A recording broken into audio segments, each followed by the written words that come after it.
오늘 우리가 길게 본문을 읽었는데 오늘 이야기는 이제 여리고서 정복을 앞두고 요단강을 이제 건너는 이야기입니다.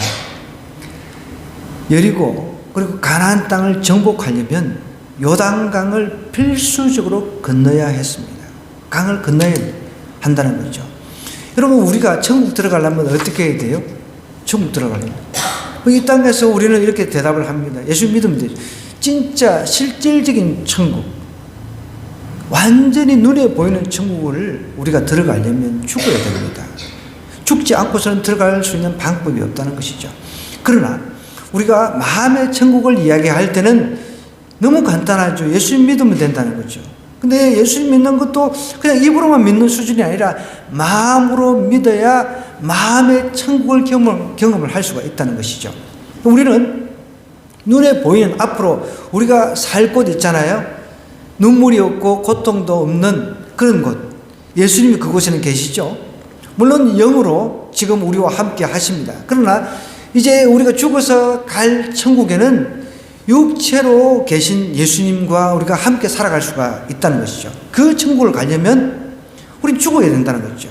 그래서 요단강 건너 이런 이제 찬송이 있잖아요. 요단강이라고 하는 것을 건너야 된다는 것이죠. 가나안 땅을 정복하려면 요단강을 건너지 않으면 안 되는 상황에 있는데 요단강을 건너는데 여러분 이때 백성들이 꽤 많았어요. 한 나라였단 말이에요. 한 나라였기 때문에 그 많은 백성들이 배로 한 명씩 두 명씩 이렇게 건너겠어요. 그 쉽지가 않잖아요. 그죠? 배 건너다가 아마 들켜가지고 다 죽을 수도 있어요. 근데 하나님께서는 요단강을 건너는데 물이 멈추게끔 해 주신 거예요. 요단강을 건너는데 이제 제사장이 제일 먼저 언약궤를 메고 요단강에 발을 딱 디디는 순간 물이 멈춰버린 거예요. 그러니까 여러분 어떤 생각이 납니까? 출애굽할 때 애굽에서 하나님께서 이제 탈출을 시킬 때 홍해 바다가 갈라진 사건하고 지금 어떻게 보면 똑같은 사건이 일어난 거죠. 하나님께서 기적을 통해서 바다의 물도 멈추게 해주시고 갈라지게도 해주시고 또 강물도 마르게 해주셔가지고 그 마른 강을 그 한 나라가 건너가게끔 해주신 기적의 역사를 이제 이야기를 하시면서 이것을 후세의 기록에 남겨라. 후세를 이제 통해서 이제 계속해서 교육해라. 이렇게 이야기를 하고 있는 것입니다. 우리 주변에도 어떤 역사적인 그런 건물이라든지 이런 것들이 있잖아요. 역사적인 기념물들이 있다는 것이죠. 최근에 이집트 박물관이 개관을 했다고 제가 뉴스를 통해서 들었는데 저도 한번 가보고 싶어요. 근데 이집트 박물관은 잠을 안 자고 봐도 70일이 걸린답니다. 잠을 안 자고 다 둘러보는데 70일이 걸린대요. 저도 이제 예전에 선교 여행을 많이 다녔는데 여러 나라들을 이제 다니면서 예를 들자면은 이제 몽골 이런 데 가면은 이제 역사 박물관을 먼저 찾습니다. 그럼 이 나라가 어떻게 형성됐는지 그 역사 박물관을 통해서 배우는 거죠. 그 다음에 캄보디아, 킬링필드. 그 엄청난 사람들이 죽었거든요. 킬링필드라고 하는. 킬링 죽인다는 뜻이잖아요. 필드. 어떤 우리가 말하는 들판 이런 데서 엄청난 사람들이 죽은 거예요. 그것을 이제 박물관 그 나라 수준이 안 좋으니까 거기는 가보면 우리가 쓰던 학교 있잖아요. 폐교된 학교에 그 죽은 시체 그 해골을 그대로 전시를 해놨습니다. 아주 섬뜩합니다. 그런 것들을 통해서 그 역사를 알 수 있는 거예요. 그 나라 역사를.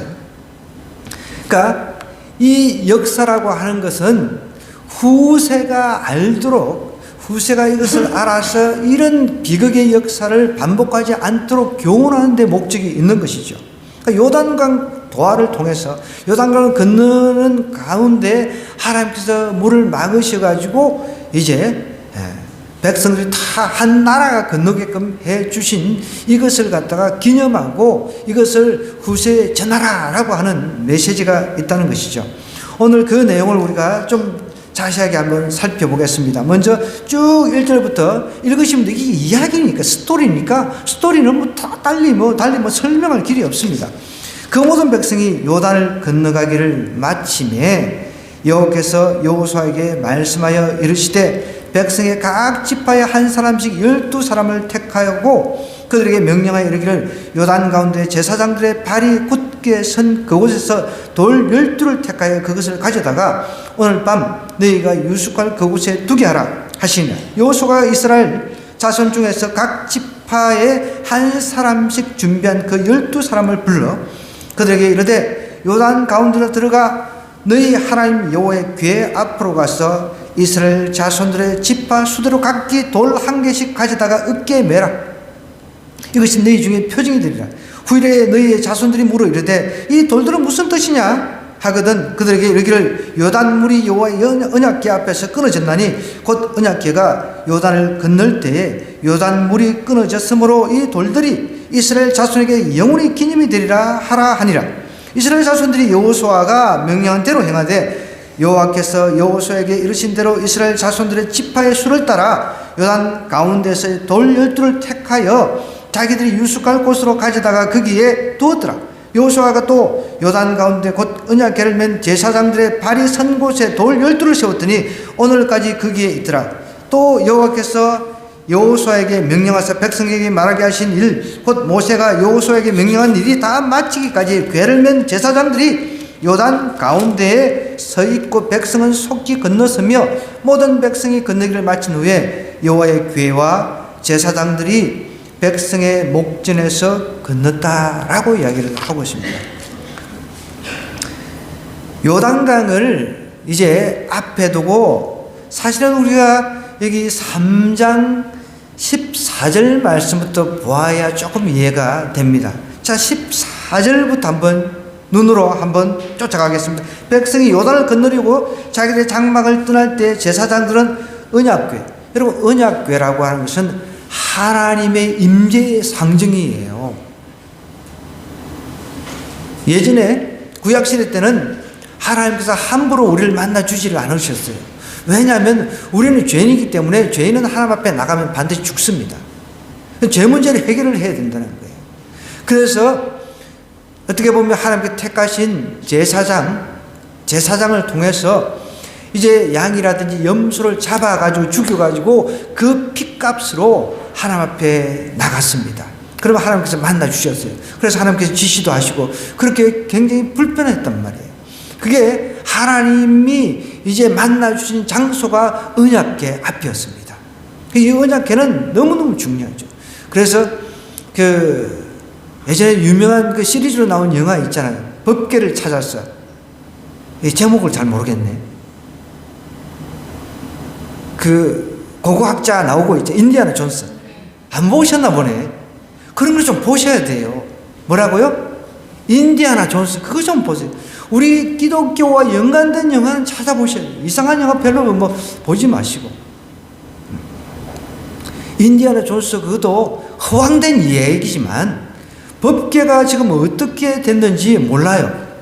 법궤가 어디엔가 있을 것이다 생각해가지고 지금도 고고학자들이 법궤를 찾아다닙니다. 만약에 법궤를 찾았다 하면은 그 고고학자는 돈방석 정도가 아니죠. 세계에서 가장 부자가 될 수 있어요. 여러분 오늘부터 법궤를 찾아 나서기 바랍니다. 다른 거 찾지 마시고. 법궤를 찾아서 이런 그 영화가 있어요. 인디아나 존스. 그러니까 법궤를 어떻게 찾았는데 그 법궤에서 나중에 불이 나오고 막 해가지고 막 다 사람들이 송장이 되어버리고 막 이런 이야기, 황당한 이야기죠. 근데 이 법궤라고 하는 것은 언약궤입니다. 이 법궤 언약궤는 하나님의 임재, 하나님이 함께 하신다는 거예요. 그 임재의 상징인 거죠. 근데 그것을 제사장들만 울러맬 수가 있었어요. 울러매고 이제 요단가에 딱 이르렀습니다. 근데 요단가에 이르렀어요. 근데 이제 건너야 되잖아요. 배를 타고 건널 수도 없고.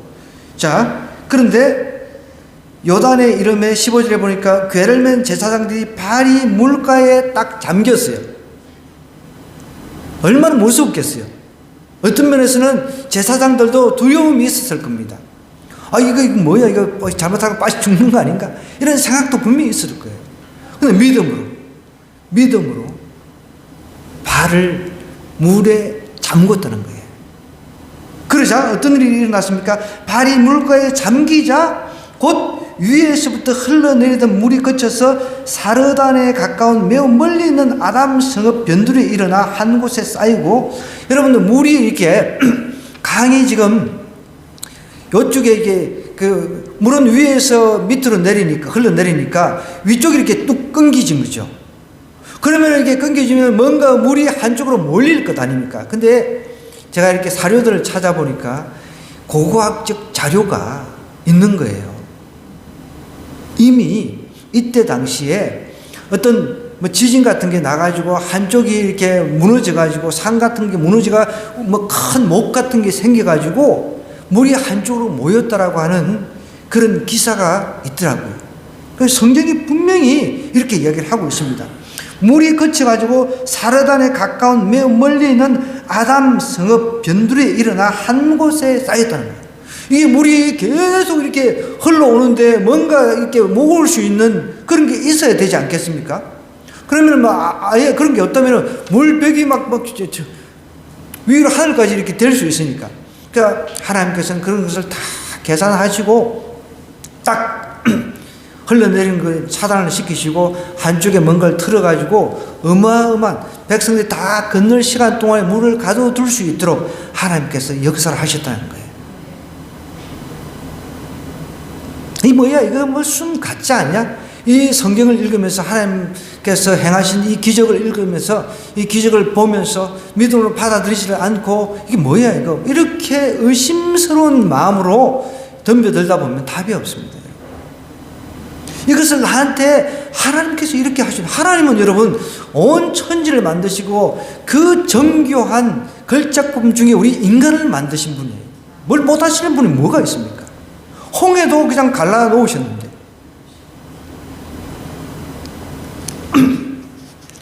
오늘 우리 어르신들 모시고 오시는데 그런 이야기를 하시더라고요. 저는 못 들었어요. 어제 늦게 교육받고 오느라고.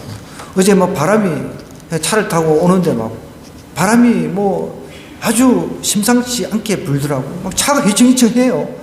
뭐 바람이 세게 부네. 속으로 이제 그렇게 생각했죠. 근데 뭐 바람 때문에 여러 명 죽었다면서요. 그래요? 저는 금시초문입니다. 바람 때문에. 그래서 제가 그런 이야기를 했습니다. 성경에 보면은 천사가 바람을 붙잡고 있다고 그랬어요. 어떤 분은 안 믿으시고, 우리 김윤호 어르신은 잘 안 믿으셔요. 어떤 분. 그런 걸 이야기를 하면. 천사가 지금 바람을 붙잡고 있다니까요. 그러니까 우리가 지금 이렇게 살고 있는 거예요. 바람을 그냥 놓아버리면은, 여러분, 바람의 위력이 얼마나 센지 아세요? 회오리 바람이라고 하는 게 있잖아요. 미국에서. 그나마 우리나라에서 회오리 바람을 그냥 휩쓸지 않으니까 그나마 감사한 거죠. 미국에서 막 매년마다 회오리 바람으로 막 한번 휩쓸고 지나간 그 장소들 보면은 그 부잣집 이 부자촌들이 그냥 초토화되는 그런 모습을 본단 말이에요. 하나님께서 우리가 생활할 수 있도록 천사를 통해서 아직까지 바람 놓지 마라, 이렇게 천사에게 명령을 하고 계신다는 사실을 믿으시기 바랍니다. 그래서 저는 무생물이라고 표현을 하는데 바람을 저는 그렇게 표현을 하지 않습니다. 어떤 때는 바람을 천사로 표현을 하고 있거든요. 성경에서는.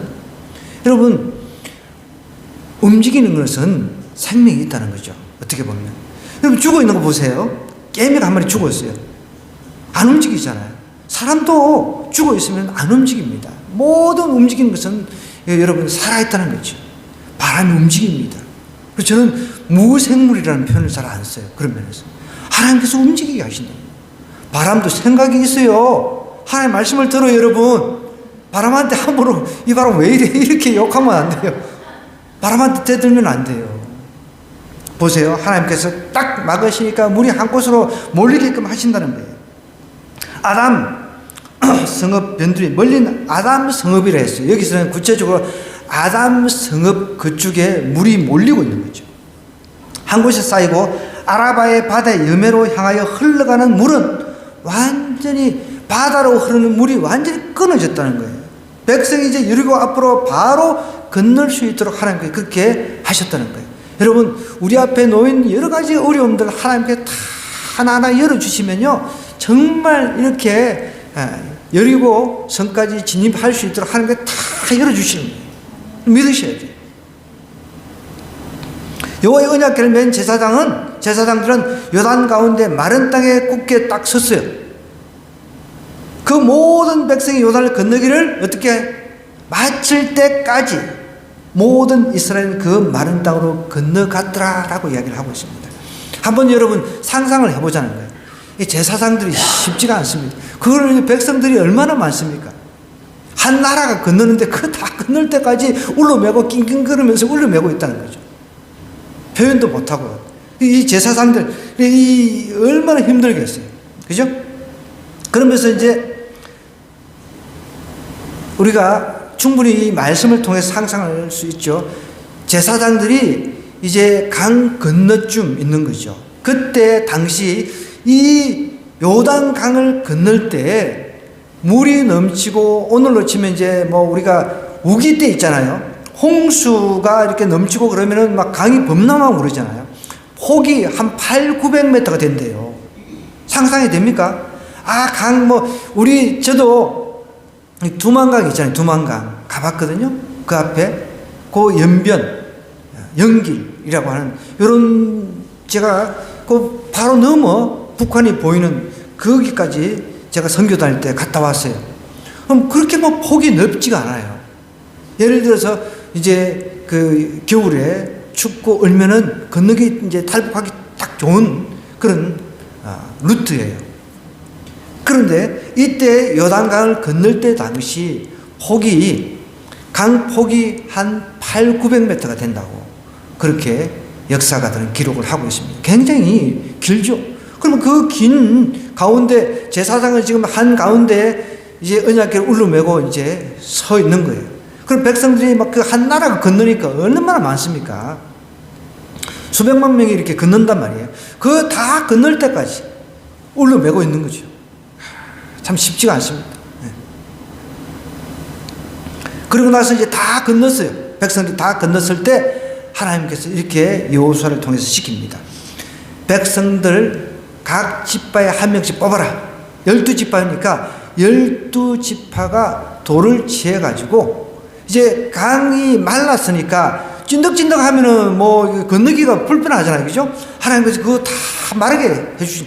여러분, 하나님께서는 그냥 찐득찐득도 아니고 드라이기 싹 그냥 해가지고 그냥 이렇게 해버리는 거예요. 그래서 한 가운데 있는데 다 건너고 난 뒤에 이것을 기념해야 되니까 그 강바닥에 있는 돌을 갖다가 취해가지고 이제 그거를 갖다가 기념을 하라라고 이야기를 하는 거예요. 그러면 이제 우리가 이제 이 말씀을 통해서 두 가지를 생각할 수 있어요. 먼저 12돌을 취해가지고 밖에다가 어디에 이제 잘 사람들이 볼 수 있는 곳으로 이제 이동을 해가지고 12개의 돌을 갖다가 이제 기념비로 세운 거예요. 또 하나는 또 밖에 있는 돌인지 그것까지는 우리가 정확하게 알 수 없지만 아마 이제 그 강바닥에 있는 돌을 가지고 또 12개를 이제 세운 거죠. 근데 이거는 이제 또 다시 물이 이제 합쳐지고 나중에 홍수가 나고 이러면은 휩쓸려 갈 수 있잖아요. 그러니까 이 두 가지를 동시에 했다는 것이죠. 성경을 보면 각 지파에 한 사람씩 12사람을 택해서 그들에게 명령하여 이르기를 요단 가운데 제사장들의 발이 굳게 선 그곳에서 돌 12를 택해라 라고 이야기를 하고 있거든요. 그것을 가져다가 오늘 밤 너희가 유숙할 잠자는 그 장소에다가 두게 하라. 그걸 통해서 하나님께서 이런 기적을 베풀어 주셨다라고 이제 하는 것을 기념하게 하는 거죠. 여호수아가 이스라엘 자손 중에서 각 지파에 한 사람씩 이제 시킵니다. 준비를 시켜가 12사람을 불렀습니다. 그들에게 요단 가운데로 들어가서 너희 하나님 여호와의 궤 앞에서, 지금 이제 우리가 상상을 하는 거예요. 지금 그 과거의 시대를 지금 제사장들은 언약궤를 메고 있습니다. 궤 앞으로 가서 이스라엘 자손들의 지파 수대로 각기 돌 한 개씩 가져다가 어깨에 매라. 이것이 너희 중에 표징이 되리라. 그러니까 돌이 뭐 조그만 조약돌 정도가 아니에요. 어깨에 매일 정도는 굉장히 무거운 거예요. 성인들이 어깨에 매일 정도면 후일에 너희 자손들이 물어. 이런데 이 돌들은 이제 유숙하는 장소가 있잖아요. 거기다가 이제 쌓아 놓았습니다. 12개의 돌을. 이게 뭡니까? 어르신, 아버지, 이게 무엇입니까? 그러면은 하나님께서 우리가 요단강을 건너려고 하는데 그때 당시 무려 물이 한 800-900m 폭이 되는데 요단강이 우리가 건널 엄두를 하지 못했는데 하나님께서 물이 이제 멈추도록 해 주셔가지고 우리가 무사히 건넜다. 이것을 가르쳐라라고 이야기를 하는 거죠. 그래서 7절에 그들이 여기를 요단물이 여호와의 언약궤 앞에서 끊어졌나니 곧 언약궤가 요단을 건널 때에 요단물이 끊어졌으므로 이 돌들이 이스라엘 자손에게 영원히 기념이 되게 하라라고 이야기를 하고 있습니다. 그러면 여기서 우리가 받을 수 있는 교훈이 있습니다. 이 요단강 도하를 통해서 하나님의 은혜를 마음에 새기라는 겁니다. 뭐라고요? 하나님의 은혜를 마음에 새기라는 거예요. 여러분, 돌 그거는 또 무너지기도 하고 역사가 오래 지나면은 어떻게 해야 돼요? 막 퇴색되고 막 그러잖아요. 그런데 하나님의 그 은혜를 마음에 새기면 그 마음에 사람이 죽기 전에는 떠나지 않습니다. 마음에 새기라는 거예요. 이것이 너희 중에 표징이 되리라. 표징이 된다는 거죠. 이스라엘 자손에게 영원히 기념이 되리라 라고 이야기를 하고 있습니다. 인간은 은혜를 잘 잊어버려요. 여러분, 우리는 예수 그리스도의 은혜를 잊어버리면 안 됩니다. 예수님의 그 십자가의 공로로 우리가 구원을 받았잖아요. 그죠? 그 은혜 한순간도 잊어버리면 안 됩니다.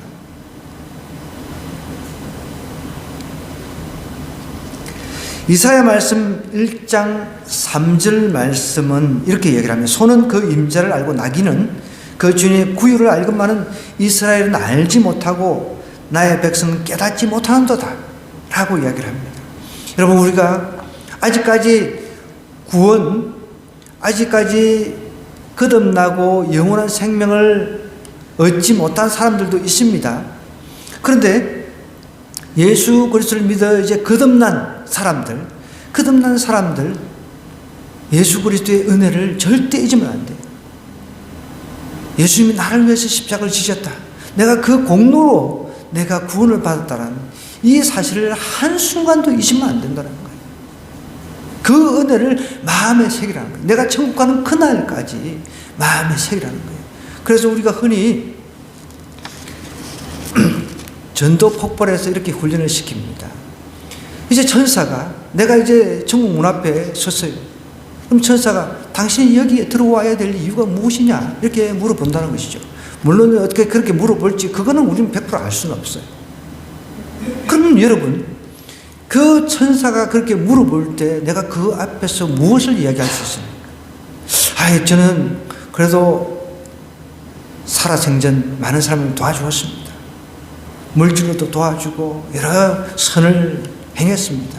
이렇게 이야기를 하겠습니까? 그럼 천사가 원하는 답이 아니라는 거죠. 그거 가지고는 천국 문에 들어갈 수가 없어요. 천국 문을 열고 천국으로 들어갈 수가 없다는 것이죠.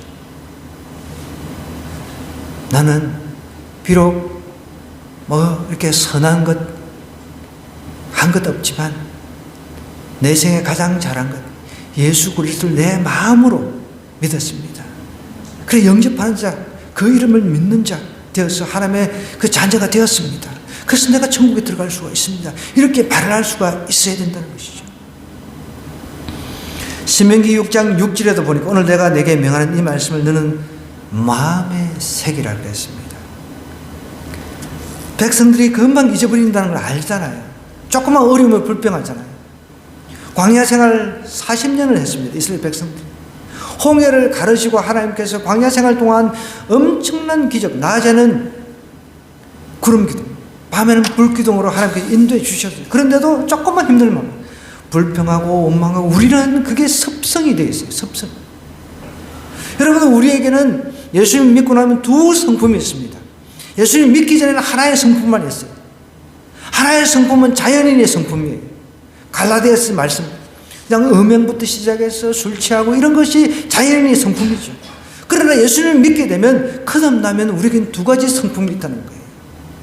자연인의 성품, 성령께서 주신 이제 성품, 그 성품이 이제 서로 싸우는 거예요. 이 안에서 우리가 성령의 능력으로 내 자연의 성품을 죽여나가야 된다는 거죠.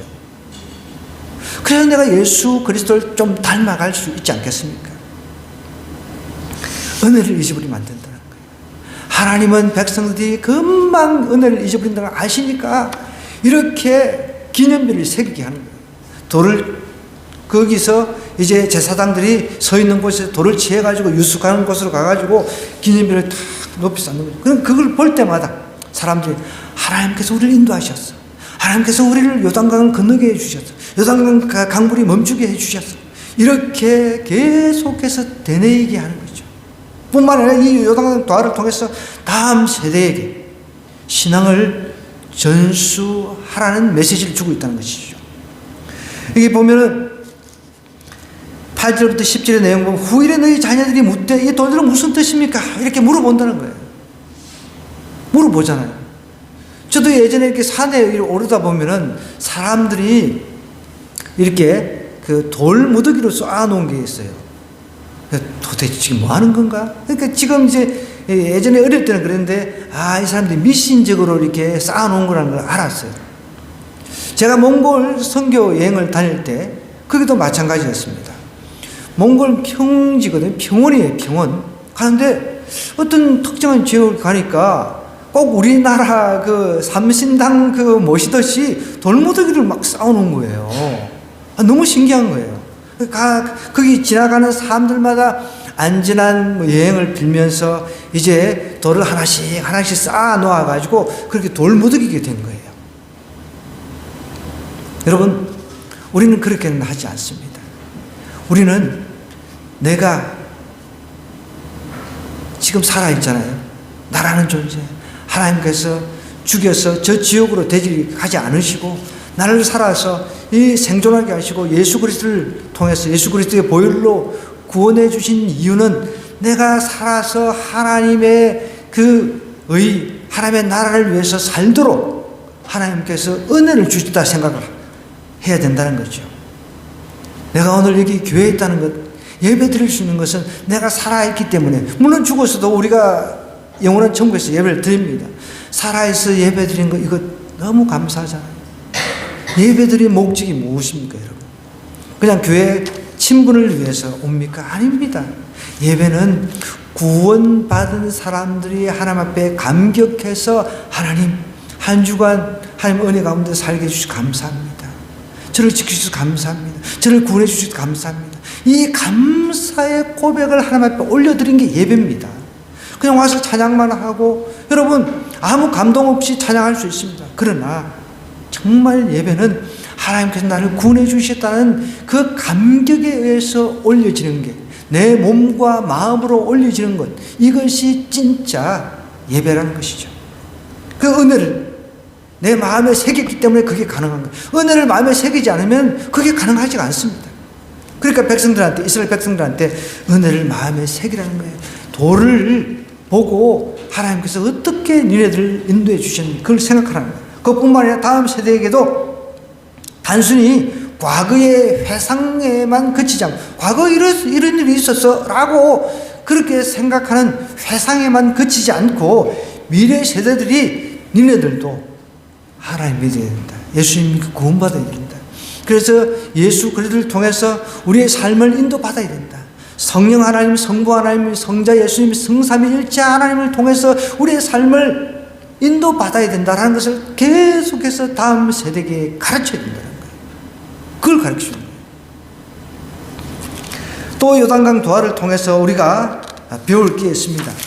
요단강 도화를 통해서 배울 점 12절부터 18절의 내용 한번 보겠습니다. 르우벤 자손과 갓 자손과 므낫세 반 지파는 모세가 그들에게 이런 것까지, 이제 이게 무슨 말이냐면은 르우벤 자손하고 갓 자손 므낫세 반, 절반 지파예요.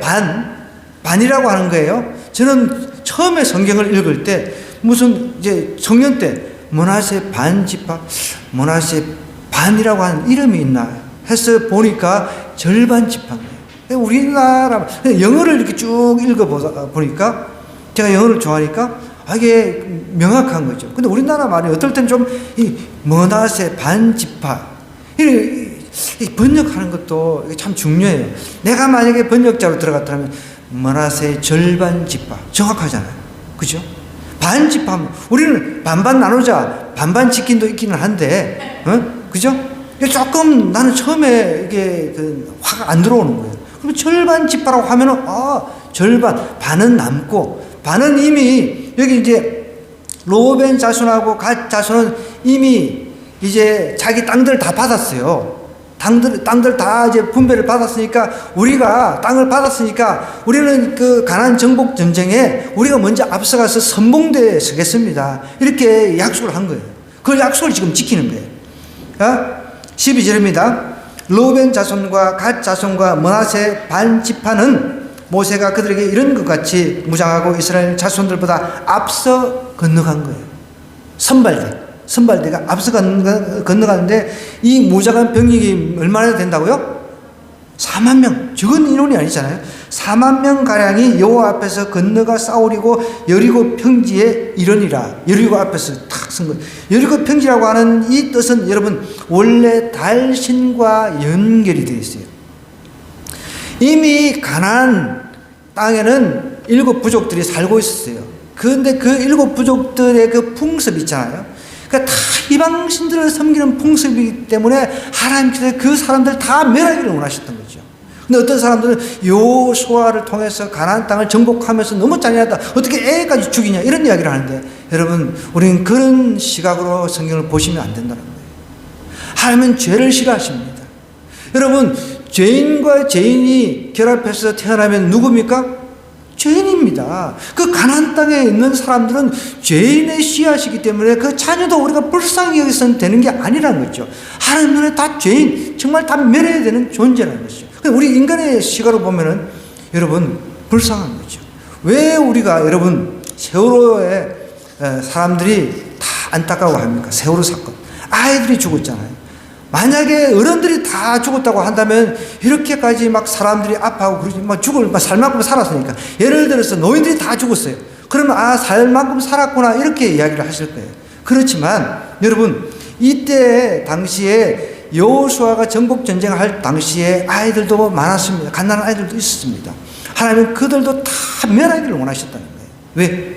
죄 때문에. 여러분 죄의 싹은 사망이라고 하였습니다. 우리가 죄 때문에 지옥 가는 것이지 죄 때문에 지옥 가는 것이 다른 원인이 있지 않습니다. 그렇기 때문에 우리는 그 하나님의 시각으로 이 성경을 바라보아야 된다는 것이죠. 이미 여리고 평지 있어요. 평지가 있다라고 하는 것은 그 평지에서 농사 짓고 했겠죠. 근데 그것이 여리고 평지라고 하는 그 단어 자체가 달신과 연관이 되어 있는 거예요. 그러면 그 구석구석 안에 그 지명도 다 자기들이 믿는 신과 연관이 되어 있는 거죠. 다. 우리도 시골 같은 데 가면은 저도 예전에 많이 보았습니다. 전설 따라 372 하면 이제 동네마다 이름이 어떻게 지어졌는지 있잖아요. 그런 것들. 그러니까 이 가나안 땅에는 이미 잡신들이 거기서 이제 자기들이 섬기는 잡신들이 있어가지고 모든 이름, 지명 이런 것들이 싹 다 이제 그 달신이라든지 이런 신들과 자기들이 섬기는 신과 연관이 되어 있었던 거죠. 하나님 그것을 싹 갈아엎기를 원하셨던 거죠. 그날에 14절에 여호와께서 모든 이스라엘의 목전에서 여호수아를 크게 하시매 그가 생존한 날 동안에 백성이 그를 두려워하기를 모세를 두려워하던 것 같이 하였더라. 여호와께서 여호수아에게 말씀하여 이르시되 전구궤를 맨 제사장들에게 명령하여 요단에서 올라오게 하라 하신지라. 여호수아가 제사장들에게 명령하여 이르기를 요단에서 올라오라 하며 여호와의 언약궤를 맨 제사장들이 요단 가운데서 나오며 그 발바닥으로 육지를 밟는 동시에 요단물이 본 곳으로 도로 흘러서 전과 같이 언덕에 넘쳤더라 라고 기록을 하고 있습니다. 여기서 우리가 한 가지 요단강 도하를 통해서 하나님께서 우리에게 주시고자 하는 그 메시지 하나는요, 믿음의 선발대가 있었다는 거예요. 여러분도 우리도 믿음의 선발대가 되어야 돼요. 선발대는요 목숨 내놓고 사는 사람들입니다. 무장하고 앞에 적들이 이제 공격하면, 백성들 공격하면 내가 목숨 내놓고 방어하겠다. 그런 각오가 되어 있는 사람들이라는 거죠. 하나님 우리 한 사람 한 사람이 이 선발대, 믿음의 선발대가 되기를 원하고 계십니다. 여러분, 이 두 지파와 그 므낫세 절반 지파는 희생과 봉사를 통해서 자기들이 한 약속을 지켰다는 거예요. 우리가 믿음의 선발대가 되겠습니다. 우리가 백성들을 보호하는 그 앞에서, 최고 앞에서 나가서 싸우겠습니다. 그렇게 이야기를 하는 거죠. 여러분, 우리 한 사람 한 사람도 하나님께서 우리에게 베푸신 은혜 생각해야 돼요. 마음에 새겨야 됩니다. 그뿐만 아닙니다. 내 마음에 새긴 이 은혜를 우리 자녀들에게 가슴판에 새겨야 돼요. 여러분, 여러분들이 가지고 있는 물질, 여러분들이 가지고 있는 재산을 자녀들에게 남겨주기를 원하십니까? 아니면 정말 내가 믿었던, 내가 죽기 살기로 믿었던 그 예수 그리스도를 전하기를 원하세요? 저는 후자입니다. 천하 없어도 저는 내 가슴을 빼서라도, 내 가슴을 도려내서 내가 믿었던, 내가 믿고 있는 예수 그리스도를 전하기를 원하지, 저는 뭐 가진 재산도 없습니다. 그러나 재산 가지고 있는 사람들, 그것을 재산을 나눠주려고 하겠죠. 그러나 여러분 우리가 뉴스를 통해서 알잖아요. 많은 사람들이 그 부자들한테서 재산을 이제 정의를 받아가지고 나중에는 그것도 부족한지라 자기 아버지 어떻게 해서든지 빨리 죽기를 바라고 남은 재산 빨리 내놔라고 아우성치는 그런 아주 패역한 자손들이 얼마나 많은지 뉴스를 통해서 똑똑히 우리가 보고 있다는 거예요. 여러분, 우리가 자녀들에게 다른 건 남겨주지 말기 바랍니다. 신앙, 믿음의 유산을 남겨줘야 돼요. 내가 예수 믿고 나는 이렇게 변화받았다. 니네도 다른 것 바라보지 말고 예수님 믿고 구원받고 중생해서 소망 가지고, 천국 소망 가지고 살아야 된다. 그러면 하나님께서 너 앞길을 갖다가 다 인도해 준다. 그것을 우리가 전하고 또 전하고 가르치고 또 가르쳐야 된다는 거죠. 그뿐만 아니라 내가 이제 믿음의 선봉대가 되어야 된다는 거예요. 내가 가정에서 믿음의 선봉대, 이 앞에 르우벤 자손하고 갓 자손하고 므낫세 반지파가 이렇게 이야기를 했잖아요. 예? 이스라엘 자손보다 앞서 건너갔다고 했잖아요.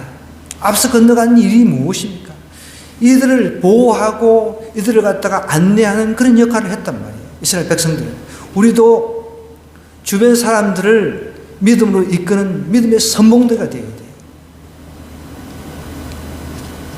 다른 것보다 믿음의 선봉대가 돼서 우리 주변 사람들을 이끌어야 될 줄 믿습니다. 여러분, 우리가 이제 각자는 천국 문 앞에 다가온 사람들도 있어요. 우리 제일 연세 많으신 장유성 근사님은 이제 94세, 그죠? 참 그래도 하나님의 은혜로 건강하게 사시고 계십니다. 그래서 목표는 100세입니다. 나라에서 이제 100만을 주잖아요. 100세가 되면. 그때 우리가 이제 아마 잔치를 할 수 있을 거예요. 다른 분들도 100세까지는 사셔야 이 100만을 타고 천국 가니까, 이왕 가는 거. 예? 그러려면 건강해 주셔야 돼요. 건강도 하나님께서 주셔야 된다는 거예요. 하나님은 그런 건강 주실 수 있습니다. 내 필요한 거 주실 수 있습니다. 그걸 믿고 고백하다 보면은 우리가 요단강 기적적으로 건넜듯이 우리 앞에 놓인 요단강 같은 그런 삶의 문제들 많잖아요. 하나님께서 기적적으로 하나하나 하나님께서 탁 물 멈추게 하시고 기적적으로 건너게 해 주실 것입니다. 그걸 믿고 이번 한 주간 믿음의 선봉자 되기를 주님으로 간절히 부탁드립니다.